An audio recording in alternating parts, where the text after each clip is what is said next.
My mom is in the basement, and I need emergency, and I need, hello? Where at? I'm at, and I'll go ask my mommy. Mommy, I'll tell you where we at. I'll tell you, I need. Let me speak to your mom. No, she's almost dead. Mommy! Where are we at? Tell me, I got the police on the phone. Tell me! Mommy, tell me! Where we at?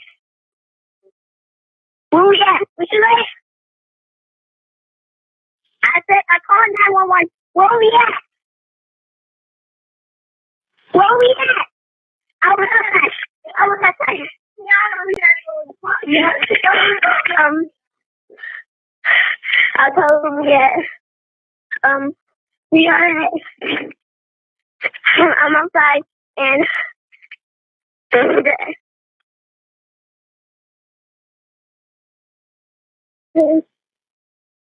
Mommy, Let me speak to your mom. I don't know where we at. Okay, put your mom on the phone if she's there. She's almost dead, please. Okay, I can't help you without you helping me. Let me see who else in the house. Nobody's else in the house. Okay, you need to give me an address. You need to calm down and give me an address. I don't know where you're at. You have to give me an address. Address? This address? Yes. Hello? Yes. Okay. Stop screaming. My mommy was dead. Okay, yes, ma'am. I need you to calm down and give me a location. Right. Please help me. You promise you will help me? I'm going to help you once you help me, okay? Go on the porch. Can you open up the door? No. Do you see any mail? No. I can tell you the address. What's the address? If I can find it. It is, I don't see it, but I'll try to look. Okay, calm down. Okay. Is there any mail on the table or in a drawer? How old are you? I'm 8 years old. Do you see any mail on the table or any mail in the drawer? No. Do you see any mail on your mom's dresser? My mom doesn't live here. Okay, you were just screaming at your mom. Who do you live with? Huh? Who do you live with? I live with my mother. Your mother? Yes. Okay. Look on her dresser. You just said your mom don't live there. Yeah, but I'm looking for everything, and I can't find anything. Please. She's almost dead. Okay, you need to calm down and find me something with an address. I can't help you without an address. Okay, I'll try to look outside again.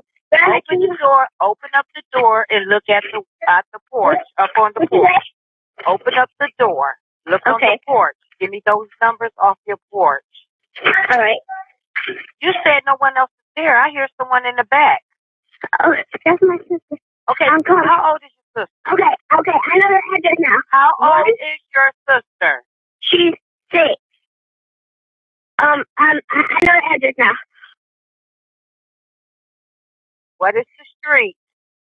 I can tell you, this, but it's... You have to tell me the street. Okay, it's... Yes. Is this a house or is this a two-family flat? It's a house. What is wrong with your mom? She got shot. Somebody shot her? Yes. Who shot your mom? I don't know. Some guy. Where's your mom at? Downstairs in the basement. Who is the guy? I don't know. She was just some guy. Is she bleeding from where? Yes, she's bleeding from, I don't know, from her head or something. I think it's from her head. Okay, I request police and EMS. She's still breathing. My dad is not. Your dad said, let me speak to your dad. No, he's dead. My mom is still breathing. So your mom and dad was shot? Yes.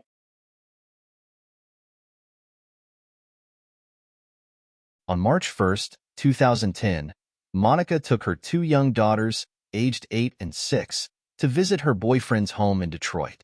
During their visit, the situation took a horrifying turn when intruders entered the house and shot both Monica and Purcell in the basement. Terrified, the young girls hid in the upstairs bathroom, hearing the gunshots. The older daughter bravely used her mother's cell phone to call 911, pleading for help. Unable to provide the address as they were just visiting, she eventually went outside to guide the emergency responders. Tragically, neither Monica nor Purcell survived their injuries. The girls, unharmed, were taken into police care. Lacking enough information to advance the case, police made the difficult decision to release the 911 call to the public, hoping the distressing audio would prompt someone to come forward with information. This strategy worked, and 2 months after the double homicide, in May of the same year, Derek Smith was apprehended with the cooperation of the U.S. Marshal's Office. After Smith was charged, authorities started to piece together the horrific details of what occurred in the Carson basement on that fatal night of March 1, 2010. Now that they had this cold-blooded killer in their possession, the release of the call raised concerns about the dispatcher's handling of the situation. The recording revealed the operator's frustration with the understandably distressed child and showed that it took 4 minutes to dispatch help, only after learning of the double shooting. The call was then disconnected, leaving the 8-year-old girl alone without guidance. Authorities, uncomfortable with the dispatcher's demeanor and the delay in dispatching emergency services, launched an investigation. Meanwhile, investigators continued their search for those responsible for Monica and Purcell's deaths.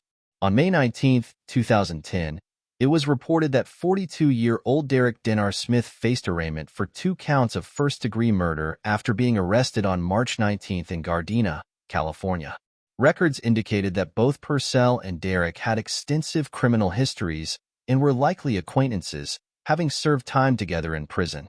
Derek had been released on January 17, 2010, after serving time for armed robbery, kidnapping, felony firearms, and assault with a dangerous weapon. Though the motive was unclear, the officers considered their criminal histories as a possible factor. On September 3, 2010, a second suspect, Debbie Lawrence Smith, unrelated to Derek, was arrested in connection to the shooting. During Debbie Smith's second trial, after the first ended in a hung jury, it was revealed that recently, Derek Smith went to a nearby sandwich shop to meet with 2 friends. After telling Purcell Carson that he had served time in jail with him and that Smith thought Purcell had money and prescription medications in the home where he was staying, Smith allegedly suggested robbing Purcell Carson brutally. Purcell Carson's mother lived in this house, but luckily she wasn't home that evening. After that, Purcell, Monica, and her 2 girls were having some family time at Purcell's house when Derek Smith and his 2 criminal cronies entered Purcell's home for an alleged drug transaction. Purcell Carson was a wonderful father figure to Monica's daughters, even if he wasn't their real father. Derek Smith and his accomplice Debbie Smith arrived outside the house, and forcibly their third accomplice stayed outside, while they made their way inside. Once inside, they pointed their weapons at Purcell and made demands for narcotics and cash. Purcell Carson, fearing for his life, consented to give up the money he possessed.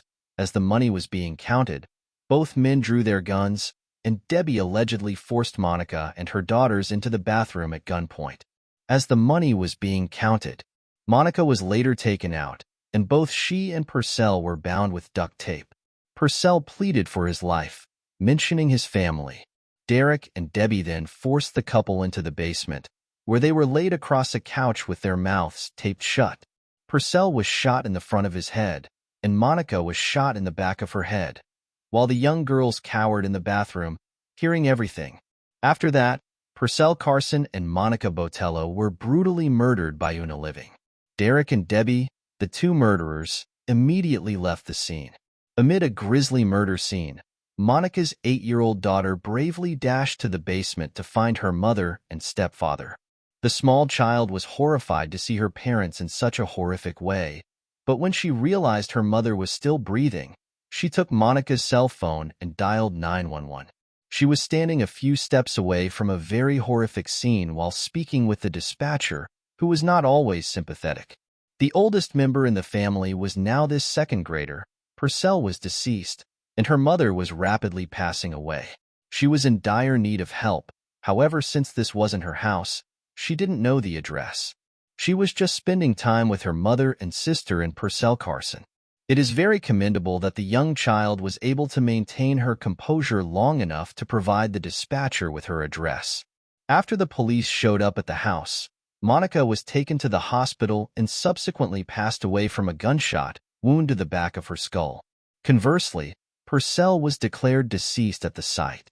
The 8-year-old kid remembered the night of her mother's death in startling detail when asked about it by experts. She revealed the identities of Debbie Smith, Derek Smith's accomplice in a lineup as the gunman, as well as the last words her mother said to her and her sister. "They told Mommy and us to go into the bathroom and lay down. She gave each of us a cheek kiss and remarked, 'I will always love you, no matter what.'" In Debbie's statement to the police, he admitted being at the scene but denied participating in the binding, robbing, and murdering, claiming Derek was solely responsible. Derek Dennar Smith was convicted of 2 counts of first-degree murder, torture, and felony firearm charges. He received life in prison without parole plus another 60 to 90 years. After eluding authorities for nearly 6 months, Debbie Smith was finally caught and charged with 2 counts of first-degree murder, 2 counts of torture, and a felony firearm conviction.